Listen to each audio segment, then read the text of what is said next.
ഇബ്രാഹിമി മില്ലത്തിനെ പിൻപറ്റുന്ന ലോക മുസ്ലിങ്ങൾ ബലിപെരുന്നാൾ ആഘോഷിക്കാനൊരുങ്ങി. ത്യാഗസമ്പന്നവും സമർപ്പിത ജീവിതത്തിനും മാതൃകയായ ഇബ്രാഹിം നബിയുടെയും പത്നി ഹാജിറയുടെയും പുത്രൻ ഇസ്മായിലിന്റെയും ജീവിത സന്ദർഭങ്ങളെ സ്മരിക്കുന്ന ഈദുൽ അദ്ഹ ലോകത്തിന് വലിയ സന്ദേശമാണ് നൽകുന്നത്.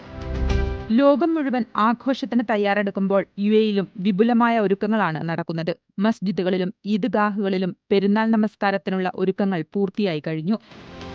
തുടർന്ന് നടക്കുന്ന ബലികർമ്മങ്ങൾക്കായി വിവിധ എമിറേറ്റുകളിലെ സർക്കാർ ഏജൻസികൾ വിപുലവും സംശുദ്ധവുമായ സൗകര്യങ്ങളാണ് ഒരുക്കിയിരിക്കുന്നത്.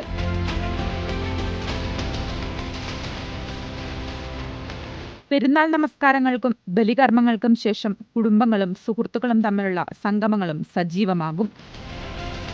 ഗൾഫ് ലോകത്ത് പെരുന്നാൾ വലിയ ആഘോഷം തന്നെ. യുഎഇയിലെ എല്ലാ വിനോദസഞ്ചാര കേന്ദ്രങ്ങളും പെരുന്നാളിനെ വരവേൽക്കാൻ ഒരുങ്ങിക്കഴിഞ്ഞു. വിവിധ പ്രവാസി സംഘടനകളും പ്രത്യേക പെരുന്നാൾ പരിപാടികൾ സംഘടിപ്പിക്കുന്നുണ്ട്. പെരുന്നാളിനെ വരവേൽക്കാനായി യുഎഇയുടെ തെരുവുകൾ ദീപാലങ്കാരങ്ങൾ കൊണ്ട് നിറഞ്ഞുകഴിഞ്ഞു. യുഎഇയിലെ വിവിധ സ്ഥലങ്ങളിൽ പെരുന്നാൾ ദിവസങ്ങളിൽ രാത്രിയിലുള്ള കരിമരുന്ന് പ്രയോഗമുണ്ടാകും.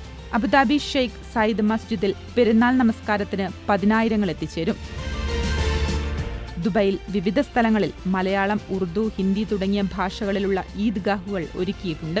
ഷാർജയിൽ 640 നമസ്കാര സ്ഥലങ്ങൾ ഒരുക്കിയതായി മതകാര്യ മന്ത്രാലയം അറിയിച്ചു.